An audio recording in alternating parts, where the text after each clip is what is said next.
Hello everyone, welcome to round table study. तो देखो बच्चे, स्टार्ट करते हैं क्लास 12 की केमिस्ट्री का, जो कि हम लोग इसका क्विक रिवीजन यानी कि चैप्टर फर्स्ट हमारा जो है ना सॉलिड स्टेट, हमने इसकी क्विक रिवीजन कर ली थी, है ना। और हमने वन शॉट रिवीजन कर लिया था। और अब हम लोग इसके बात करते हैं ऑब्जेक्टिव क्वेश्चंस की। देखो इस वीडियो में आपको क्या मिलेंगे, इस वीडियो में आपको मिलेंगे ऑब्जेक्टिव क्वेश्चन मिलेंगे, उसके बाद आपको असर्शन रीजन बेस्ड पर क्वेश्चन मिलेंगे, और एक आपको क्वेश्चन मिलेगा केस स्टडी बेस्ड पर। देखो इस क्वेश्चन को कराने का मेरा एम क्या है, जनरली आपके पास कुछ बुक्स होनी चाहिए, जैसे जो भी एमसीक्यूज़ की जो भी बुक आ रही हैं वो आपके पास बुक होनी चाहिए।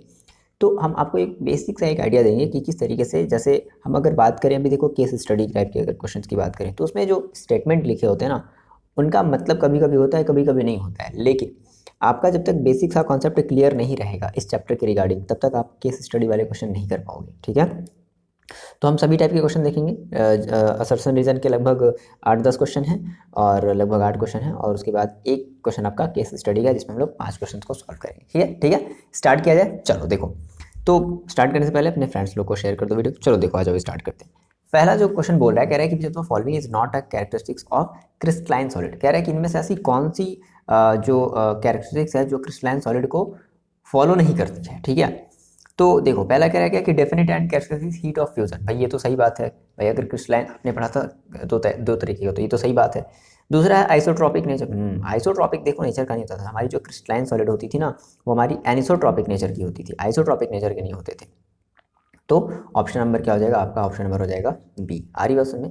Regular periodically repeated pattern of arrangement of constituent particle, ये भी होता है, बिल्कुल होता है, ठीक है ना। एक रेगुलर अरेंजमेंट होता है पार्टिकल्स का, तो ये भी सही है। अच्छा, इसमें हमने 3 ही ऑप्शन लिखा है क्या? चलो कोई बात नहीं, ध्यान रखना। तो आइसोट्रॉपिक नेचर का हमारा जो क्रिस्टलाइन सॉलिड है वो आइसोट्रॉपिक नेचर का नहीं होता है, वो एनिसोट्रॉपिक नेचर का होता है। क्लियर है बात?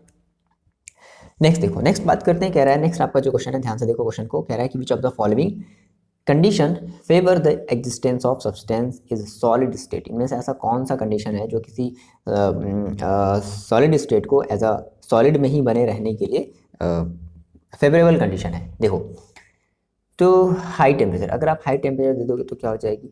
हाई टेम्परेचर देने का मतलब है कि वो आपकी जो सॉलिड है वो मेल्ट हो जाएगी, है ना। तो ये कंडीशन तो नहीं हो सकता, ये फेवरेबल कंडीशन नहीं है। लो टेम्परेचर पॉसिबल है। लो टेम्परेचर अगर आप रखोगे तो हो सकता है कि जो ऑब्जेक्ट है वो सॉलिड स्टेट में ही बनी रहे, है ना। तो ये एक फेवरेबल कंडीशन, समझ में बात आ रही है। हाई थर्मल एनर्जी, ये भी नहीं कर सकते। हाई थर्मल एनर्जी करोगे तो सेम वही बात है, एनर्जी उसकी हाई हो जाएगी तो मेल्ट होने के चांसेस ज़्यादा होंगे। वीक कोहेसिव फोर्सेज, नहीं, बहुत ज़्यादा कोहेसिव फोर्सेज वीक भी नहीं कर सकते। वीक कोहेसिव फोर्सेज करने का मतलब है कि अगर आपने कोहेसिव फोर्सेज को आपने अगर वीक कर दिया, इसका मतलब है कि फिर वो सॉलिड ना होकर के लिक्विड या गैसेस स्टेट में कन्वर्ट हो जाएगा, ये बात है, ठीक है। जिसका ऑप्शन नंबर होगा बी। क्लियर है? चलो जल्दी जल्दी देखते चलते हैं। क्वेश्चन नंबर 3 देखो, कह रहा है कि जो तो following is an amorphous solid. बड़ा अच्छा सा क्वेश्चन है, एमॉर्फस सॉलिड। मैंने आपके इसके एग्जांपल्स देखो आपको लिखवाए थे, ग्रेफाइट है, क्वार्ट्ज ग्लास है, क्रोम एलम है, और सिलिकॉन कार्बाइड है। बड़ा अच्छा सा इसका मैंने आपको बोला भी था कि इसको आपको याद रखने की जरूरत है। तो क्या हो जाएगा इसका? क्रोम एलम, ठीक है।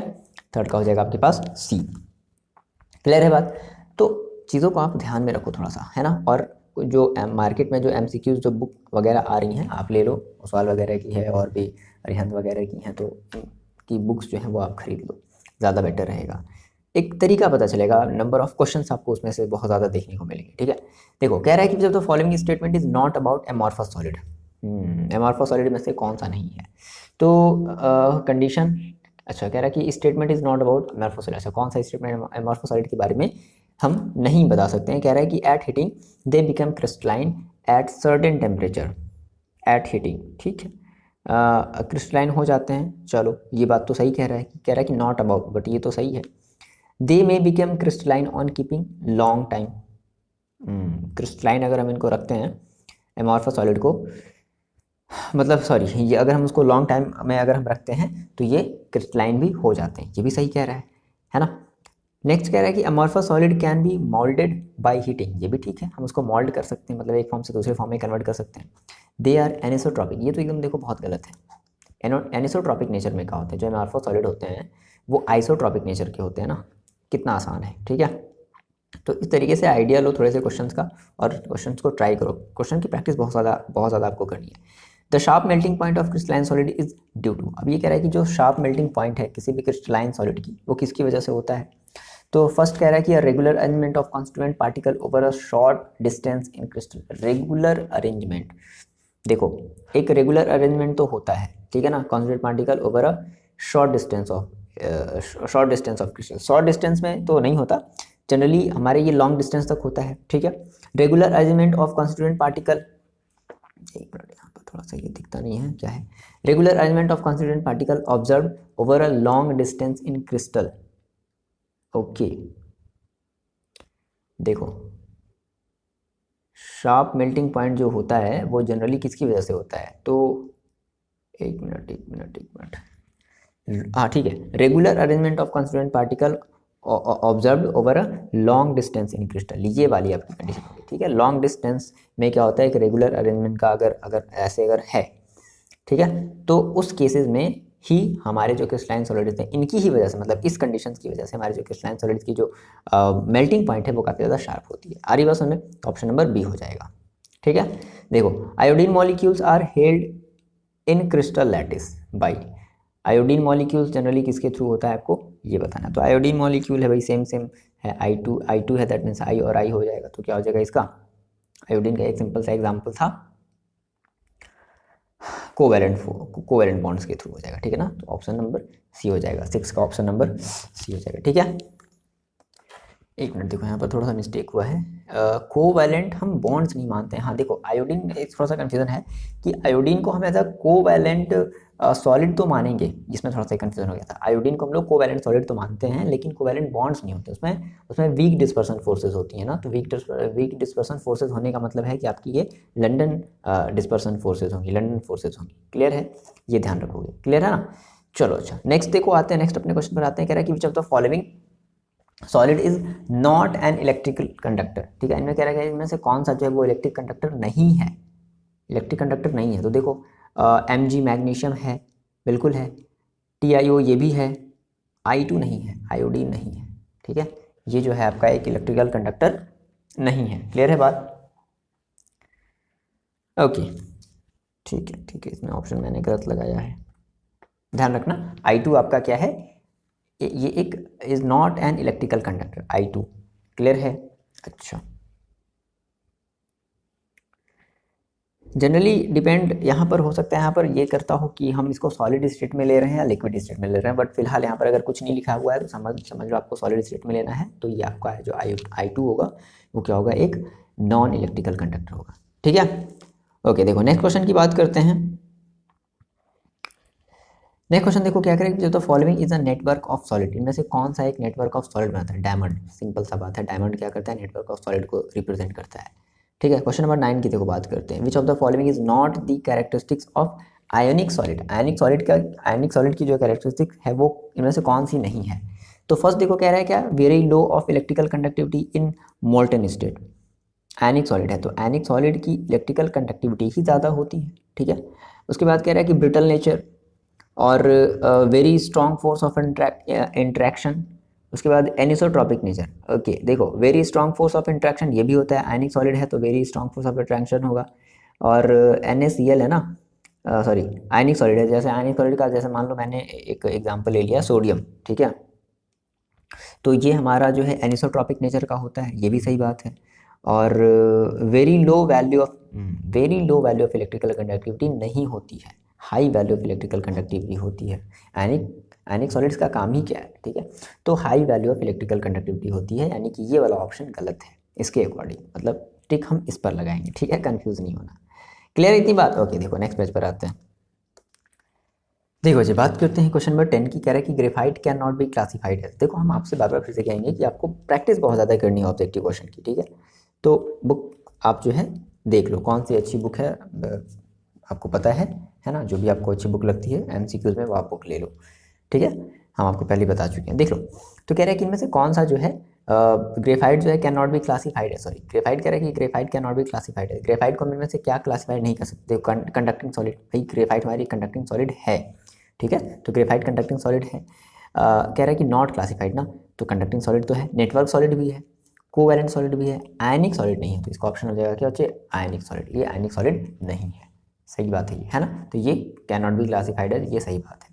सिल्वर हैलाइड जनरली शो, देखो सिल्वर हैलाइड मैंने बताया था कि जो हमारी जो सिल्वर हैलाइड होती है AgX ले लो, है ना, तो ये जनरली दोनों टाइप की जो है आपकी जो डिफेक्ट है वो शो करती है, फ्रैंकल डिफेक्ट को भी शो करती है और शॉर्टकी डिफेक्ट को भी शो करती है। That means both Frenkel and Schottky defect. Option number C हो जाएगा। ये सब याद रखने वाली बातें हैं, ठीक है। Which of the following crystal does not exhibit Frenkel defect. अब इनमें से कौन सा जो क्रिस्टल है, एग्जाम्पल मैंने आपको बताया था कि जो के बी आर देखो, ये आपका के बी आर आपका ये फ्रैंकल डिफेक्ट को शो नहीं करेगा, ठीक है। के बी आर जो है आपका वो फ्रैंकल डिफेक्ट शो नहीं करेगा, ठीक है। अच्छा, नेक्स्ट है कह रहा है कि which of the following defect is also known as dislocation defect. Frenkel defect को ही तो हम लोग क्या बोलते थे, डिसलोकेशन डिफेक्ट बोलते थे, याद है। डिसलोकेशन डिफेक्ट में होता क्या था कि हमारा कोई जो एक आयन है, एक छोटा होता था और एक हमारा जो आयन है वो बड़ा होता था, तो जिसकी वजह से जो छोटा वाला आयन है वो क्या होता था, वो डिसलोकेट हो जाता था, ईजिली निकल जाता था, ठीक है। और उसकी जगह कोई एक दूसरा आयन हमारा जो है उसकी जगह आ जाता था, तो जिसकी वजह से, अच्छा ये बात भी याद रखनी थी कि फ्रैंकल डिफेक्ट में डेंसिटी डिक्रीज या इंक्रीज नहीं होती थी, डेंसिटी पर कोई फर्क नहीं पड़ता था, ठीक है। तो क्या हो जाएगा, जब the following defect is known also known as dislocation defect, that means आपका हो जाएगा Frenkel defect, option number A. Clear है, ओके। नेक्स्ट देखो, बात करते हैं, ये एक फिगर है, ये आपका देखो, ये आपका मॉडल पेपर में से ये क्वेश्चन लिया गया है, ठीक है। 2020 का ये मॉडल पेपर का है, जो सीबीएसई की तरफ से जो निकाला जाता है। The crystal showing the Frenkel defect is, crystal showing the Frenkel defect, तो इसमें से ऐसा कौन सा क्रिस्टल है जो फ्रैंकल डिफेक्ट को देखो शो करा। देखो यहाँ से देखो, ए मतलब प्लस ए माइनस बी, प्लस ए माइनस बी इस तरीके से, फिर माइनस ए इस तरीके से, माइनस यहाँ पर प्लस ए है तो माइनस बी होगा, ऑब्वियसली बात है, फिर प्लस ए माइनस बी इस तरीके से। और यहाँ पर इंटरस्टिशियल साइड से तुम्हारा जो ए एटम है वो गायब है। अब उसकी जगह एक दूसरा एटम आ गया है, तो देखो डेंसिटी पर कोई फर्क तो नहीं पड़ेगा, तो ये हमारा क्या रिप्रेजेंट कर रहा है, ये एक फ्रैंकल डिफेक्ट को ही तो रिप्रेजेंट कर रहा है, और ऐसा कोई एलिमेंट है ही नहीं, सॉरी मतलब और ऐसा कोई क्रिस्टल है ही नहीं। क्लियर है, तो ये ऑप्शन नंबर ए हो जाएगा। 15 क्वेश्चन की बात करते हैं, कह रहा है कि an element with atomic mass 100 has a BCC, कह रहा है कि BCC स्ट्रक्चर है एंड एज लेंथ 400 पिकोमीटर, ध्यान से समझना, पिकोमीटर है 10 टू द पावर -12 मीटर, और अगर सेंटीमीटर में कन्वर्ट करोगे तो 10 टू द पावर माइनस का 10 मीटर आएगा। द डेंसिटी ऑफ एलिमेंट, तो आपसे देखो डेंसिटी पूछ रहा है, सिंपल देखो, मैंने आपको डी का एक फॉर्मूला बताया था, क्या डी इज इक्वल, मैंने आपको बताया था क्या, Z into M upon N A का मतलब होता था आपका एवोगैड्रोस नंबर, और इंटू ए क्यूब का आपका होता था मतलब वॉल्यूम। देखो ये सारी की सारी वैल्यू क्या कर लो आप इसमें फिल कर सकते हो। देखो कैसे, क्या कह रहा है, एन एलिमेंट, बहुत ज़्यादा थोड़ा सा इसको थिन करते हैं,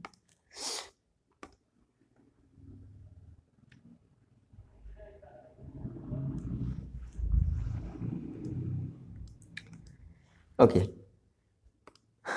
देखो तो ये हमारे पास क्या है, ये हमारे पास एक फॉर्मूला है ना, ये फॉर्मूला है, बिल्कुल याद है आपको, ये इस फॉर्मूले में रख दो। देखो अब यहाँ पर Z की वैल्यू क्या रखेंगे, तो कह रहा है कि एटॉमिक मास जो है वो 100 है, एटॉमिक मास कितना दे रखा है, 100 दे रखा है, कह रहा है कि एन एलिमेंट, तो डेंसिटी ऑफ एलिमेंट निकालना है एज अ BCC स्ट्रक्चर। अच्छा BCC स्ट्रक्चर दे रखा है, तो आपको पता है कि अगर आप BCC स्ट्रक्चर की बात अगर हम करें, तो BCC के केस में हम जो Z लेते हैं, नंबर ऑफ जो एटम लेते हैं वो कितना लेते हैं, 2 लेते हैं, तो Z इज इक्वल टू क्या रखोगे आप, 2 रखोगे।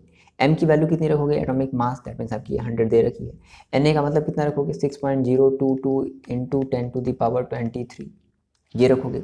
उसके बाद ए क्यूब, अब यहाँ पर हम बात करें अगर देखो ए क्यूब की, ए क्यूब, तो देखो यहाँ पर एज, देखो एज लेंथ दे दी ना 400, तो ध्यान रखना इसको 400 को आप कन्वर्ट करोगे 400, ये भी पिकोमीटर में, ध्यान से मेरी बात सुनो, पिकोमीटर में है, तो जब पिकोमीटर, अच्छा ऑप्शन आपका जो है वो सेंटीमीटर में दे रखा है, ऑप्शन आपका सेंटीमीटर में दे रखा है, तो पिकोमीटर को आप क्या करोगे, मीटर में पहले चेंज करोगे, तो क्या करोगे 10 टू द पावर -12 करोगे, फिर इस माइनस के, अब ये आपका इसमें मीटर में कन्वर्ट हो गया, फिर इसको आप कन्वर्ट करोगे इसमें 10 टू द पावर -2, यानी कि 400 into 10 to the power -10, sorry यहाँ पर प्लस हो जाएगा, +2 मीटर से हम सेंटीमीटर में जा रहे हैं ना, ठीक है। तो क्या हो जाएगा 10 to the power -12 into 2, that means 10 to the power -8, क्या आएगा, सेंटीमीटर आएगा, ध्यान रखना सेंटीमीटर आएगा, 400 into 10 to the power -10 centimetre आएगा। रख करके इसको सॉल्व कर दोगे ना, तो ये आपका जो है आंसर देखो मिल जाएगा। सॉल्व कर लोगे ना या कर दिया जाए, कमेंट में करके बताना कि सर अगली बार से क्वेश्चन सॉल्व करा देना, इस बार तो सर मैंने कर लिया, लेकिन अगली बार से सर सॉल्व करा देना, ठीक है, ये आप मेरे को कमेंट करके बताओगे। तो ठीक है, देखो अगर हम इसको अगर ऐसे रख करके अगर हम सॉल्व करेंगे तो हमें ऑप्शन मिलेगा, ए वाला ऑप्शन मिलेगा। या बताओगे कमेंट करके कि सर मैंने सॉल्व कर लिया है, या फिर सर इस बार तो सर आपने छोड़ दिया और अगली बार से सर सॉल्व करा देना। ठीक, क्लियर है बात। जेड का कॉन्सेप्ट समझ में आया। जेड आपका क्या है? जेड आपका है एटॉमिक नंबर। तो एटॉमिक नंबर हम मतलब नंबर ऑफ एटम्स, तो बीसीसी के लिए हम लोग क्या लेते हैं? नंबर ऑफ एटम्स कितने लेते हैं? 2 लेते हैं, याद है। और एम यहाँ पर आपका दे रखा है मास, और सेंटीमीटर में ही, और क्योंकि सारे के सारे ऑप्शन हमारे सेंटीमीटर में ही दे रखे हैं ना, इसलिए हमने क्या लिया है, इसलिए हमने यहाँ पर देखो इस पिकोमीटर को हमने कन्वर्ट कर लिया सेंटीमीटर में कन्वर्ट कर लिया। ठीक है, चलो इतनी बात समझ में आई। सेम क्वेश्चन है, सेम वही फॉर्मूला, कुछ नहीं करना है। कह रहा है हाउ मेनी लिथियम एटम। अब यहाँ से आपको जेड पूछ दिया, देखो साफ साफ कह रहा है हाउ मेनी लिथियम एटम पूछ रहा है ना, हाउ मेनी लिथियम एटम, मतलब यहाँ पर नंबर ऑफ एटम पूछ रहा है। नंबर ऑफ एटम मतलब आपसे ये जेड पूछ दिया, ये वाला जेड आपसे पूछ दिया। ठीक है, ध्यान से सुनो मेरी बात। Atom present in a unit cell with edge length 3.5 angstrom दे दिया। एज लेंथ यानी कि ये ए दे दिया है आपका, ए। तो इस एंगस्ट्रॉम को आप किस में चेंज करोगे? फिर से आप सेंटीमीटर में चेंज करोगे। ठीक है, क्योंकि यहाँ पर जो देखो जो डेंसिटी दी गई है वो सेंटीमीटर क्यूब में डेंसिटी दी गई है। तो देखो हम चेंज कर दे रहे हैं, टेंशन नहीं लो, हम चेंज कर दे रहे हैं। बाकी मल्टीप्लाई करने वाला काम, डिवाइड करने वाला काम खुद से कर लो, छोटे भाई बहन से पूछने की जरूरत नहीं है ना। देखो 3.5 इंटू 10 टू दी पावर, इसको आप चेंज करोगे तो एंगस्ट्रॉम में है ना, ये हो जाएगा 10 टू दी पावर माइनस का 10 मीटर। फिर जब इसको फिर से आप चेंज करो तो ये आपका हो जाएगा A is equal to, finally आ जाएगा 3.5 into 10 to the power minus का 8 सेंटीमीटर। ये आपका सेंटीमीटर में आ जाएगा। ठीक है, ध्यान रखने बच्चे लोग। ठीक है ना, तो ये आपका सेंटीमीटर में आ गया ए की वैल्यू, और आपको ए की वैल्यू पता है। सेम वही फॉर्मूला अप्लाई करना है। जेड को यहाँ से यहीं पर छोड़ दो, इस एन ए को इधर भेजो, इस ए क्यू को इधर भेजो, इस एम को अपॉन में भेज दो, क्या हो जाएगा आपका finally Z is equal to मिल जाएगा। देखो हम लिख भी दे रहे हैं क्या, N A into A cube into D upon M. ठीक है, अब आपको एन ए की वैल्यू पता है 6.022 या 6.023 इंटू 23 इंटू ए क्यूब की वैल्यू आप पूरी की पूरी रखोगे इंटू डी। डी का देखो, डी आप जो है ना यहाँ से देखो आपकी डेंसिटी देखो दी गई कहाँ है, हाँ ये देखो डेंसिटी आपकी देखो दी गई है 0.53, और अपॉन में एम का मतलब देखो कितना है, कह रहा है कि हाउ मेनी लिथियम है। देखो लिथियम तो यहाँ पर ऑलरेडी ये गिवन है, ये भी क्वेश्चन में ही गिवन है कि एम फॉर लिथियम। वैसे जनरली आप लोग नहीं दे होता तो 6 रख लेते, लेकिन सॉरी हाँ 6 रख लेते, लेकिन क्या रखते, लेकिन जो गिवन है वही आप रखोगे। कितना? 6.94 है, तो 6.94 ही रखना है आपको। क्लियर है? सॉल्व कर लोगे, ये आपके लिए छोड़ रहे हैं, सॉल्व करने वाला काम आपके लिए छोड़ रहे हैं, कर लोगे ना। जब सॉल्व कर लोगे तो ऑप्शन देखो हम बता दे रहे हैं। क्वेश्चन नंबर ये कौन सा आपका 16 है। ठीक है, 16 का ऑप्शन आएगा आपका सी आ जाएगा। हम आपसे फिर से बोल रहे हैं, अगर नहीं सॉल्व कर पा रहे होगे तो आप मेरे को एक बार बता देना कि सर अगली बार कर देना सॉल्व, पूरा सॉल्व कर देना। ठीक, बट ट्राई करो, हम आपको हिंट दे रहे हैं। ये ऐसे मोस्टली चीज़ें तो हम आपको हिंट कर ही चुके हैं, बस इसको रख करके मल्टीप्लाई करना और डिवाइड करना, यही तो काम बाकी रह गया है।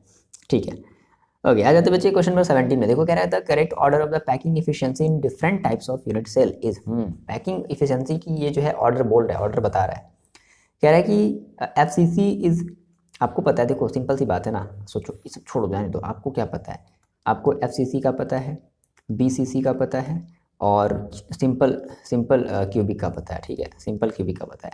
एफसीसी का आपको पता है ये आपका 74% होता है। बीसीसी का आपका जो है वो 68% होता है, और एससी का होता है 52.4 समथिंग कुछ होता है। ठीक है, तो देखो सबसे ज़्यादा है किसकी? एफसीसी की, उसके बाद बीसीसी की, उसके बाद एससी की। तो देख लो ना, एफसीसी नहीं, ये तो देखो छोटा हो गया। एफसीसी सही है, बीसीसी उसके बाद एफसीसी छोटा, बीसीसी से छोटा सिंपल की भी, और कोई ऑप्शन नजर आ रहा नहीं, दूर रखनी, तो इसलिए ऑप्शन नंबर आपका हो जाएगा बी। क्लियर है बात? ऐसे थोड़ा सा कॉन्सेप्ट लगा करके करना है, नहीं पढ़े रहोगे तो एकदम हवा ही नहीं लगेगा। नेक्स्ट देखो क्वेश्चन कह रहा था percentage of empty space in a body centred. अरे यार एम्प्टी स्पेस, इसलिए मैंने आपसे देखो मैंने आपको जब वन शॉट रिवीजन मैंने आपको जो कराया था तो इस बात पे मैंने जोर भी दिया था कि एम्प्टी स्पेस पूछ रहा है। ध्यान रखना, एम्प्टी स्पेस, ध्यान से सुनो, एम्प्टी स्पेस इफिशियंसी नहीं पूछा है भाई, एम्प्टी स्पेस पूछा है। किसका? बॉडी सेंटर्ड, बीसीसी का पूछा है।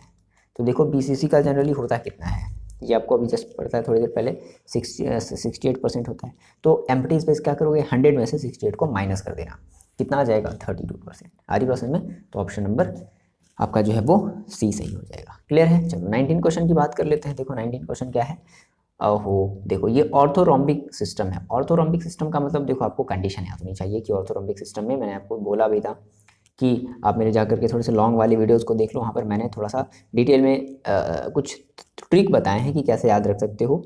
और नहीं, अगर आपकी माइंड अगर अच्छी खासी आपको लगता है कि नहीं नहीं सर मेरा तो एकदम मतलब जो है 1 नंबर का मेरा माइंड है, ठीक है, तो आप जो है ऐसे याद रख सकते हो। तो ये कह रहा है कि एक्सियल रेशियो दे रखा है, मतलब एक्सियल रेशियो कहने का मतलब कि वो साइड्स जो है ना उनकी रेशियो दे रखी है, A0 is equal to B0 is equal to C। The axial angle, तो एक्सियल एंगल पूछ रहा है कि इस केस में एक्सियल एंगल क्या होगा, तो इस केस में आपका एक्सियल एंगल हो जाएगा ऑप्शन नंबर C। ठीक है, देख लेना, आप इसको याद कर लोगे, ट्रिक मैंने बताया है लॉन्ग वाले वर्जन में, यहाँ पर नहीं। ठीक है, तो इस तरीके से हमने कुछ ऑब्जेक्टिव क्वेश्चंस को का हमने आइडिया ले लिया। अब हम आपसे फिर से वही करेंगे, आपके पास बुक होनी चाहिए एमसीक्यूज़ वाली, जो अभी मार्केट में जो आ रही है, नई नई बुक्स जो आ रही हैं उनको वो होनी चाहिए, और प्रैक्टिस बढ़िया आपको जो है उन बुक से करें, क्योंकि देखा है हमने बहुत सारे क्वेश्चन थे, बहुत सारे, ठीक है, बहुत ही ज़्यादा क्वेश्चन, लगभग 100 के आसपास जो है क्वेश्चन है। इवन ये एक आपकी अच्छी सी बुक है मास्टरमाइंड, है ना, उसमें बहुत सारे क्वेश्चन हैं। ठीक है, चलो, और ओसवाल की भी है, एक अरिहंत की भी है, तो आप ले लो, इनमें से कोई भी आप एक ले लो, बस आपको प्रैक्टिस करना है ना। देखो नेक्स्ट हम लोग बात करते हैं अपने असर्शन एंड रीजन टाइप के क्वेश्चन की बात करते हैं। ठीक है, असर्शन रीजन, तो इस टाइप के क्वेश्चन को ध्यान समझना। देखो ये पूछता क्या है, ये बात को ध्यान समझना। इसमें देखो जनरली पूछता क्या है, इसमें कहता है ना कि इसमें 4 ऑप्शन आपके पहले ही दे दिए रहेंगे, ABCD ना, ध्यान सुनना। कह रहा है कि in following questions statement assertion statement of, तो स्टेटमेंट को इसने असर्शन मान लिया है, ठीक है, is followed by the statement of reason, और उसका रीजन भी दिया हुआ रहता है।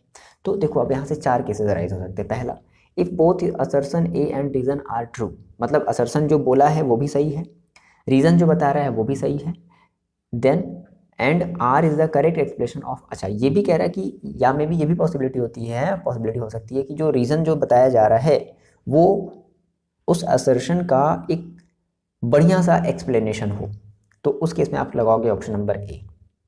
अगर बोथ सही है, असर्शन एंड रीजन अगर बोथ सही है, ट्रू है, but reason is not the correct explanation of assertion A। देखो, अगर रीजन कहने का मतलब, ध्यान से मेरी बात समझना, ये मेरे ख्याल से आपको इस क्वेश्चन का मतलब पता है, बट फिर भी अगर आपको नहीं पता है तो देख लो, अगर पता है तो स्किप करो वीडियो को, आगे जल्दी से भागो। कह रहा है कि अगर असर्शन भी सही है और रीजन भी सही है, लेकिन कह रहा है कि जो अब रीजन है यहाँ पर वो करेक्ट एक्सप्लेनेशन नहीं है। रीजन सही तो है, रीजन का जो स्टेटमेंट दिया गया है ना बच्चे, वो रीजन का स्टेटमेंट, ध्यान से वर्ड्स को सुना, रीजन का स्टेटमेंट वो सही तो है, लेकिन उस रीजन के बेसिस पर हम असर्शन को एक्सप्लेन नहीं कर सकते, तो उस केस में आप ऑप्शन नंबर बी लगाओगे। सी कह रहा है कि assertion A is true but R is false, assertion अगर मान लो ट्रू है बट रीजन अगर गलत है, तो उस केस में हम लोग सी लगाएंगे। If both assertion A and reason are false, अगर दोनों ही गलत हैं, असर्शन भी गलत है, रीजन भी गलत है, स्टेटमेंट जो लिखा हुआ है हम उसकी बात कर रहे हैं, असर्शन का जो स्टेटमेंट लिखा हुआ है वो, और अगर रीजन का जो स्टेटमेंट लिखा हुआ है वो, अगर दोनों ही गलत है, उस केस में हम बात कर रहे हैं, तो हम लगाएंगे ऑप्शन नंबर डी लगाएंगे। क्लियर है इतनी बात? चलो देखो, अब इनके बेसिस पे कुछ 8-10 क्वेश्चन के आसपास हैं, हम उनको जल्दी से कर लेते हैं। चलिए देखिए, तो बताना है आपको, है ना, वीडियो को जल्दी आपको जल्दी करके आगे बढ़ना है, देख लो, है ना, आपका कॉन्सेप्ट क्लियर है कि नहीं। क्या है कि Frenkel defect is also called, ये असर्शन बोल रहा है, असर्शन कह रहा है, असर्शन ये है कि Frenkel defect is also called dislocation defect. देखो फ्रैंकल डिफेक्ट, हाँ, तो फ्रैंकल डिफेक्ट को हम लोग डिसलोकेशन डिफेक्ट के नाम से भी जानते हैं, यानी कि असर्शन सही हो गया, ठीक है, तो ऑप्शन नंबर ए तो एकदम फिक्स हो गया। लेकिन अच्छा, मतलब अब ऐसा कोई जरूरी नहीं है, मतलब ए तो सही है, असर्शन सही है, असर्शन सही हमें 3 केसेस के मिल रहे थे। अच्छा, रीजन देखो क्या बोल रहा है कि जो फ्रैंकल डिफेक्ट है is shown by ionic substances in which cations and anions are of almost similar sizes. Similar sizes के कहाँ होते थे, सिमिलर साइजेस के नहीं होते थे, ठीक है, तो सिमिलर साइजेस के नहीं होते थे भाई, है ना। तो कहने का मतलब है कि हमारा ऑप्शन, देखो असर्शन सही है, रीजन का जो स्टेटमेंट बोल रहा है, रीजन का स्टेटमेंट भी गलत है, रीजन का स्टेटमेंट भी गलत है, तो केवल और केवल ऑप्शन हमारा, केवल असर्शन सही है, तो असर्शन सही होने का मतलब है कि हमारा ऑप्शन नंबर हो गया सी, ओनली असर्शन इज ट्रू, ठीक है, तो ऑप्शन नंबर हम लोग क्या लगाएंगे, सी लगाएंगे, क्योंकि 4 ऑप्शन आपको ध्यान है ना, अब इतनी तो मेमोरी है कि 4 ऑप्शन आपको ध्यान होगा। बोथ हमारा सही है और करेक्ट एक्सप्लेनेशन है, बोथ सही है बट करेक्ट एक्सप्लेनेशन नहीं है, असर्शन सही है बट रीजन गलत है, बोथ गलत है ना ये, ठीक है, तो ऑप्शन नंबर सी लगाएंगे। क्लियर है बात? तो due to smaller ion of the, देखो आंसर इसका देख लो, ये आपका इसका आंसर है क्या होता है, smaller ion of the cation is dislocated. तो ठीक है भाई, स्मॉलर आयन तो होते हैं केटायन के, तो ये डिसलोकेट हो जाते हैं, बट इसका मतलब ये नहीं है कि देखो वहाँ पे ऑलरेडी क्या था कि सेम साइज, बट यहाँ पर क्या होना है, डिफरेंट साइजेस होने, इसलिए हमारा केवल ऑप्शन नंबर होगा सी, यानी कि assertion is true but reason is false. ठीक, देखो नेक्स्ट बात करते हैं क्वेश्चन की, कह रहा है कि असर्शन रीजन असर्शन कह रहा है कि packing efficiency of body centred cubic structure is 68। देखो हम फिर से आपसे कह रहे हैं, वो चाहे असर्शन हो चाहे रीजन हो, आपको अगर चैप्टर का अगर कॉन्सेप्ट अगर नहीं पता है, नहीं कर सकते, फिर आपको रटना ही पड़ेगा। ठीक है, देखो तो अच्छा कोई बात नहीं, वैसे भी केमिस्ट्री में ये वाला चैप्टर तो मोस्टली बातें हमें जो है वो याद ही रखनी है। तो packing efficiency of body centre BCC की बात कर रहा है। बीसीसी में देखो क्या होता है, 60 कह रहा है कि बीसीसी जो है ना वो 60% होती है। बात ये तो भाई बात एकदम 100% सही कह रहा है, ठीक है, कोई दिक्कत इसमें वाली बात नहीं है। अब रीजन के स्टेटमेंट को पढ़ते हैं। रीजन का देखो, रीजन क्या कह रहा है कि 68% is the maximum packing efficiency of crystal. क्या 68% मैक्सिमम एफिशिएंसी? बिल्कुल नहीं है। एफसीसी वाले को ये लग रहा है भूल गए असर रीजन वाले। तो ये जो रीजन का ये जो स्टेटमेंट है, ये जो रीजन दिया है वो गलत है। ठीक है, तो कि वहाँ पर केवल क्या सही होगा, केवल और केवल ऑप्शन मतलब असर्शन सही है। असर्शन सही होने का मतलब है ऑप्शन नंबर सी। आ रही बात समझ में, ऑप्शन नंबर सी। एफसीसी का सबसे मैक्सिमम हमने ये बताया है कि एफसीसी का सबसे मैक्सिमम होता है, कितना होता है, 74% होता है। नेक्स्ट देखो अपने क्वेश्चन की बात करते हैं। असर्शन कह रहा है कि cubic close packing is more tight than hexagonal close packing. देखो इस क्वेश्चन में थोड़ा सा दिक्कत था, कहीं कहीं हमने इसको सर्च भी किया था अलग अलग जगह से। तो देखो अगर हम इसके देखो दो बातें समझना ना, अगर हम इसकी इफिशियंसी के बेसिस पर अगर हम इसको बताते हैं, इफिशियंसी के बेसिस पर, पहले एक बार क्वेश्चन को पढ़ लो। कह रहा है कि क्यूबिक क्लोज पैकिंग, ठीक है, is more tight than hexagonal close packing. फिर कह रहा है कि hexagonal close packing has CN of 12 whereas cubic close packing has CN of 8। देखो कह रहा है कि अगर देखो हम दो बेसिस पे बात करें, यहाँ पर आपसे एक जनरली एक पूछ रहा है CCP के बारे में पूछ रहा है और SCP के बारे में पूछ रहा है। आपको पता था कि CCP और SCP बनते जनरली कैसे हैं, और दोनों की ही जो पैकिंग एफिशिएंसी होती है वो 74% और 74% दोनों की ही पैकिंग एफिशिएंसी होती है।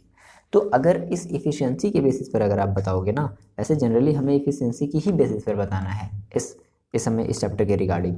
तो क्या होगा कि दोनों के जो इफिशियंसी होंगे वो क्या होंगे, सही होंगे, मतलब दोनों की इफिशियंसी मतलब दोनों इक्वली अमाउंट में क्या होंगे, टाइट मतलब जो है क्लोज पैक्ड होंगे। ठीक है, कोई जो है टाइट पैक्ड नहीं होगा। ठीक है, तो इस केस के हिसाब से हमारा जो ऑप्शन नंबर डी है वो सही होगा। That means neither assertion nor reason are true. तो ऑप्शन नंबर डी सही होगा। लेकिन अगर आप इसको वॉल्यूम के हिसाब से अगर देखोगे, वॉल्यूम के हिसाब से देखोगे तो वॉल्यूम के हिसाब से जो HCP की जो वॉल्यूम होती है वो ज़्यादा होती है। वो होती है आपकी, ये भी आपका आएगा भी 24 इंटू √2r³, ये इसकी होती है। HCP की वॉल्यूम होती है। तो वॉल्यूम के हिसाब से तो ठीक है, वॉल्यूम के हिसाब से इसकी वॉल्यूम ज़्यादा है। तो वॉल्यूम अगर ज़्यादा है तो क्यूबिक क्लोज पैकिंग ज़्यादा टाइटली पैक्ड होगा, ये एकदम सही बात बोल रहा है। ठीक है, और इसका रीज़न भी सही है। लेकिन अगर आप इफिशियंसी के पर्पज से देखोगे तो ना तो ये सही बोल रहा है, क्योंकि भाई देखो इफिशियंसी के पर्पज से हम क्या बताएंगे, हम ये कहेंगे कि दोनों ही आपस में इनकी जो पैकिंग है वो सेम है। तो आपको आंसर जो बताना है वो बताना है भी फिलहाल इफिशियंसी के बेसिस पर बताना है। ठीक है, तो देख लो, both have same packing efficiency, that mean 74%। So option number D सही होगा। ऑप्शन नंबर डी कहने का मतलब है ना तो असर्शन सही है, ना ही रीजन और ना ही उसका एक्सप्लेनेशन। ठीक है, ये मतलब है। क्लियर हुई बात? ये ध्यान रखना, इस बात को थोड़ा सा बड़ा ही इंपॉर्टेंट सही आपका क्वेश्चन बन जाता है इस वजह से। Assertion in close packing of sphere, a tetrahedral void is surrounded by 4 sphere whereas an octahedral void is surrounded by 6 sphere। सही बात है, आपने वर्ड्स के बारे में पढ़ा था ना, तो आपने वहाँ पर देखा था कि जो टेट्राहेड्रल वर्ड्स हैं वो 4 स्फीयर्स के थ्रू क्या हुए थे, सराउंड हुए थे, और जो ऑक्टाहेड्रल वर्ड्स थे वो 6 स्फीयर्स के थ्रू सराउंड हुए थे, यानी कि असर्शन एकदम सही है। रीजन देखो कह रहा है कि tetrahedral words has a tetrahedral shape, नहीं, वाइल एंड ऑक्टाहेड्रल वर्ड्स नहीं, ऐसा कोई जरूरी नहीं है, ये एकदम सरासर ये गलत बोल रहा है। वो तो हमारा डबल ट्रायंगल बना था, याद है। तो असर्शन ही केवल क्या है, सही है। दैट मीन्स आपका हो जाएगा ऑप्शन नंबर सी। ठीक है, देख लेते हैं ऑप्शन नंबर सी। ओके, आ रही बात समझ में? चलो नेक्स्ट असर्शन रीजन की क्वेश्चन की बात करते हैं। कह रहा है असर्शन देखो क्या कह रहा है कि graphite is a good conductor of electricity. सही बात है, बहुत अच्छी बात है। कितनी अच्छी बात ये बोल रहा है ना। तो ग्रेफाइट हमारा क्या है, इलेक्ट्रिसिटी का एक अच्छा कंडक्टर है। फिर देखो कह रहा है कि however diamonds belong to the category of insulator, ये भी सही बात है बिल्कुल, डायमंड जो है लेकिन वो तो क्या है, वो तो एक इंसुलेटर है, ठीक है। अब रीजन देखो क्या कह रहा है कि graphite is soft in nature, on the other hand diamond is very hard and brittle. तो क्या इसका सच में ये रीजन है? देखो दो बातें समझना, रीजन तो स्टेटमेंट तो सही ठीक ठाक दिख रहा है, स्टेटमेंट तो ठीक है, लेकिन ये जो स्टेटमेंट है, ये जो रीजन है, इसका करेक्ट एक्सप्लेनेशन नहीं है।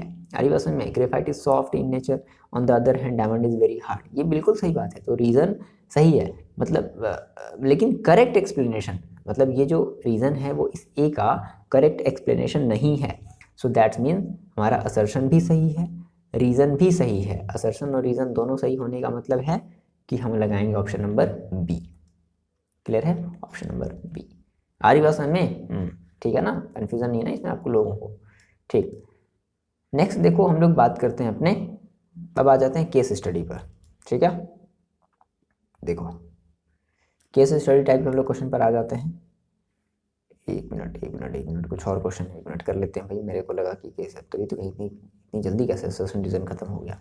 ओके देखो कुछ और हमारे पास क्वेश्चन है, कह रहा है कि glass panes fixed to a window of और door of old buildings are slightly thicker. Okay देखो मैंने ये एक्सप्लेन भी किया था, कहाँ किया था मैंने एक्सप्लेन, जब वन शॉट हमने जब रिवीजन करी थी, मैंने आपको एक्सप्लेन किया था कि जो ग्लास जो पुराने हो जाते हैं ग्लास किसी विंडो में, तो नीचे की तरफ से थिक हो जाते हैं, क्यों?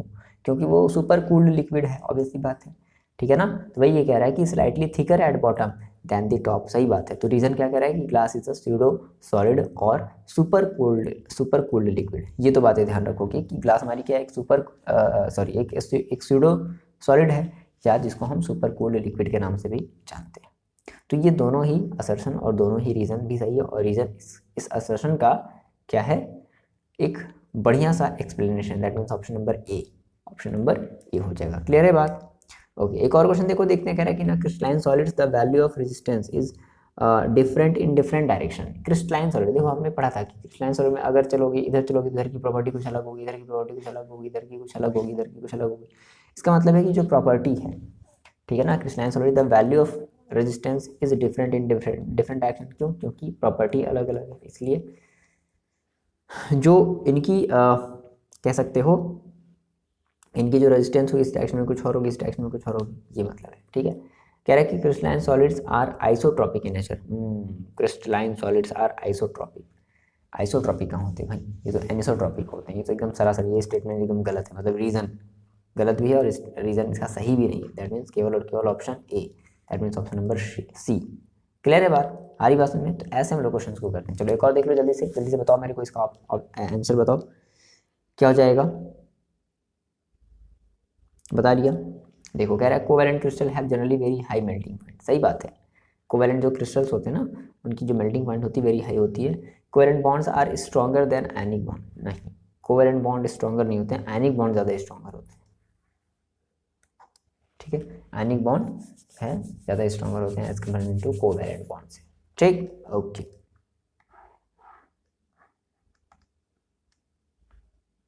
देखो ऑप्शन नंबर सी। आ रही बात समझ में?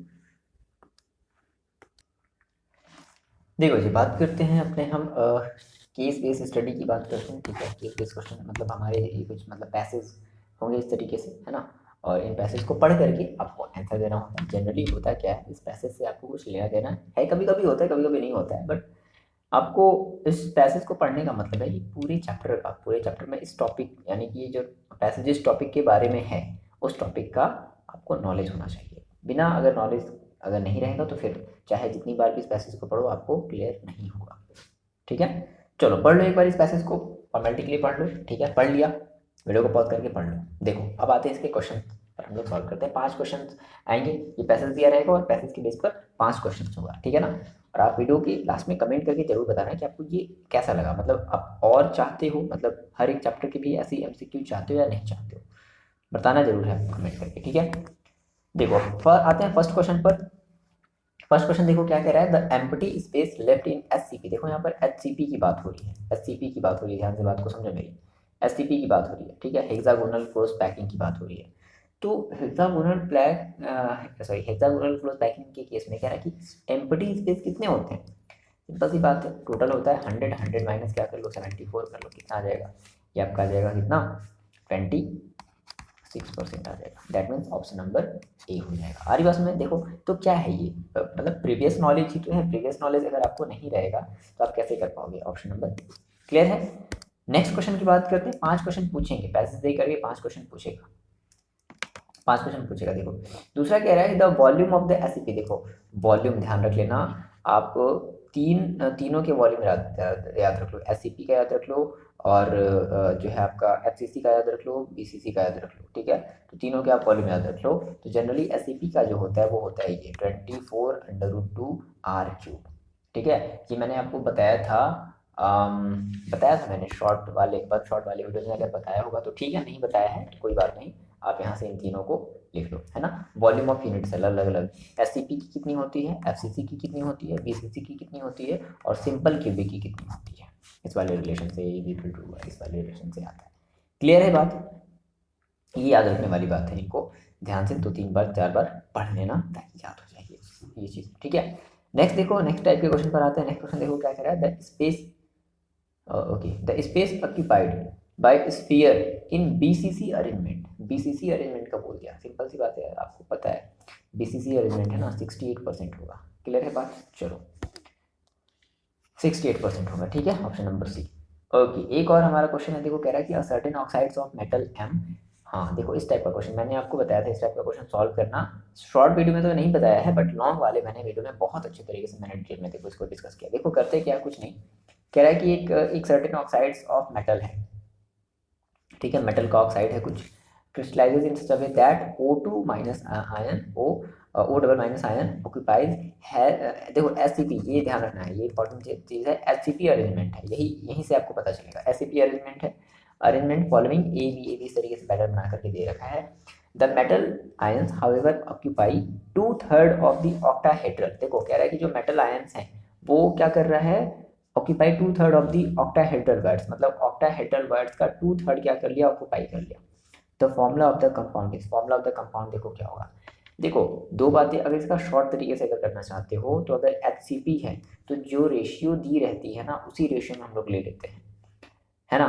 कैसे, एक ये शॉर्ट तरीका है, लेकिन अगर आप इसको मतलब एग्जैक्टली इसको प्रोसेस बाय प्रोसेस अगर करना चाहते हो तो देखो सिंपल सा इसका आंसर क्या हो जाएगा। हमने ये कहा, हम लोग करते क्या, देखो अब कह रहा है कि एससीपी है, ध्यान रखना एससीपी है, तो एससीपी के केस में हमें पता है कि जो नंबर ऑफ एटम्स होते हैं पर यूनिट सेल वो कितने होते हैं, 6 होते हैं, 6 पर यूनिट सेल होते हैं, है ना। तो मान लिया कि हमारे पास जो नंबर ऑफ ऑक्सीजन एटम हैं वो पर यूनिट सेल मतलब कितने हैं, वो 6 हैं, ठीक है। अच्छा, तो एक हमने फॉर्मूला बताया था कि जो नंबर ऑफ, अब देखो यहाँ पर जो क्वेश्चन में जो मेंशन किया कह रहा है कि ऑक्टाहेड्रल वर्ड्स है, दो तरीके का हमने वर्ड देखा था, ऑक्टाहेड्रल वर्ड देखा था और टेट्राहेड्रल वर्ड देखा था। ऑक्टाहेड्रल वर्ड्स की कहानी क्या होती है कि number of octahedral voids equal to number of atom. जितने नंबर ऑफ एटम होते हैं, ये बात मैंने लिखवाई थी शॉर्ट में, वन शॉट वाली वीडियो में, जितने नंबर ऑफ एटम्स होते हैं उतने ही हमारे ऑक्टाहेड्रल वर्ड्स होते हैं। तो हमने देखो हमने नंबर ऑफ एटम माना कितना, 6 है, तो ऑक्टाहेड्रल वर्ड्स भी कितना होगा, 6 होगा, ऑब्वियसली बात है। Total number of octahedral voids is equal to 6, क्योंकि टोटल नंबर ऑफ एटम जो पर यूनिट सेल है, number of atom per unit cell है, वो हमने कितना, एससीपी के केस में कितना होता है, 6 होता है। ये अगर बात नहीं याद है आपको तो याद रख लो, ठीक है, 6 होता है। तो total number of octahedral words कितना हो जाएगा, 6 हो जाएगा। अब कह रहा है कि जो ऑक्सीजन आयन है, मतलब सॉरी जो मेटल आयन है वो कितना स्पेस ऑक्यूपाइड किया, 2/3 ऑफ, है ना, ऑक्टाहेड्रल वर्ड। देखो ये स्टेटमेंट की बात हम कर रहे हैं, अपने क्वेश्चन के स्टेटमेंट को लेकर के चल रहे हैं, 2/3 ऑफ ऑक्टाहेड्रल वर्ड्स। तो 2/3 ऑफ ऑक्टाहेड्रल, तो 2/3 की जगह 2 सर रख दिया, इनटू ऑक्टाहेड्रल वर्ड्स है कितना, टोटल 6 है, सॉल्व कर लिया कितना आ गया, 4 आ गया। तो दैट मीन्स 4 मतलब 4, यानी कि जो आपने जो मेटल्स आयन निकाला, मेटल्स का जो आयन निकाला वो कितना निकाल लिया, 4 निकाल लिया। तो हम पहले रेशियो निकालते हैं, तो रेशियो देखो कितना हो जाएगा, M/2O। M/2O कहने का मतलब M देखो कितना है, 4 है, और ऑक्सीजन मतलब जो हमारा जो ऑक्सीजन आयन का जो मतलब ऑक्सीजन आयन जो है वो कितने आए हैं, वो 6 आए हैं। तो M/2O दैट मीन्स 4:6, इसको सॉल्व कर लेंगे तो कितना आ जाएगा, 2:3 कट जाएगा ना, 2 2 2 3, तो 2:3, यानी कि ऑप्शन क्या हो जाएगा, 2:3, 2:3, सॉरी ऑप्शन नहीं, 2:3 कहने का मतलब है कि M2 और O3, ये आपका हो जाएगा answer, that means option number A. Clear बात, इस तरीके से निकालते हैं। है ना। अगर यहीं पर मान लो इसमें थोड़ा सा अगर चेंज कर देता, इस ऑक्टाहेड्रल की जगह पता है क्या कर देता, अगर मान लो टेट्राहेड्रल कर देता, क्या कर देता टेट्राहेड्रल, तो यहाँ पर आप पहले निकालते टेट्राहेड्रल, तो टेट्राहेड्रल वर्ड इक्वल टू क्या हो जाता, 2 इंटू ऑक्टाहेड्रल वर्ड हो जाता। ठीक है, बस कुछ नहीं, तो टेट्राहेड्रल वर्ड की जगह 2 इंटू ऑक्टाहेड्रल वर्ड कर लेते, यानी कि 6 इंटू 2 कर लेते हैं, 12 कर लेते हैं, बस कहानी खत्म। क्लियर है बात। तो ऐसे ही क्वेश्चंस आपको मिलेंगे। कहने का मतलब है कि स्टेटमेंट जो पैसेज दिया ना, उसमें आपको बहुत ज़्यादा दिमाग लगाने की जरूरत नहीं है। हम बार बार आपसे कह रहे हैं कि कॉन्सेप्ट को क्लियर नहीं करोगे जब तक ये चीज़ें आपको क्लियर नहीं होगी। देखो नेक्स्ट कह रहा था number of atoms in SCP unit cell. SCP unit cell में जनरली कह रहा है कि कितने नंबर ऑफ एटम होते हैं। अरे जस्ट भी थोड़ी सारे देखो पढ़ा, एससीपी यूनिट सेल देखो कितने होते हैं, total 6 atom per unit cell, याद रखने वाली बात। तो 6, ठीक है, 6 atom per unit cell. Option number B इसका सही हो जाएगा, ऑप्शन नंबर। हरी बात सुनो, तो इस तरीके से हमने पर्टिकुलर फर्स्ट चैप्टर का हमने देखो बहुत ही कम समय में, मोस्टली लगभग हमने 35 से वो हमने क्वेश्चन सॉल्व कर लिए होंगे। ठीक है, 35 के आसपास। ठीक है, तो आप मेरे को बताओगे कि आपको ये एमसीक्यूज के वीडियोस भी चाहिए, या पहले आप पूरी वन शॉट वीडियो को फिनिश करना चाहते हो, है ना। आप मेरे को कमेंट करके बताओगे, तभी तो मुझे ही पता चलेगा कि आप यहाँ तक पढ़ भी रहे हो कि नहीं पढ़ रहे हो। ठीक है, और बच्चे कोशिश क्या करो कि वीडियो को डाउनलोड नहीं किया करो, बिना डाउनलोड करके देखा करो, और अपने फ्रेंड्स के साथ इसको शेयर करो। देखो शेयरिंग जितनी ज़्यादा होगी तो मेरी तरफ से भी वीडियो इतनी ही ज़्यादा, मेरी तरफ से भी वीडियो की फ्रीक्वेंसी उतनी ज़्यादा आएगी। ठीक है, बट ऐसा कुछ नहीं है, तो आप करो, शेयर करो, थोड़ा सा चलाओ मेरी वीडियो भी, थोड़े से अपने फ्रेंड्स को भेजो। चलो मिलता है नेक्स्ट वीडियो में, पढ़ाई करते रहो और अपना ख्याल रखो।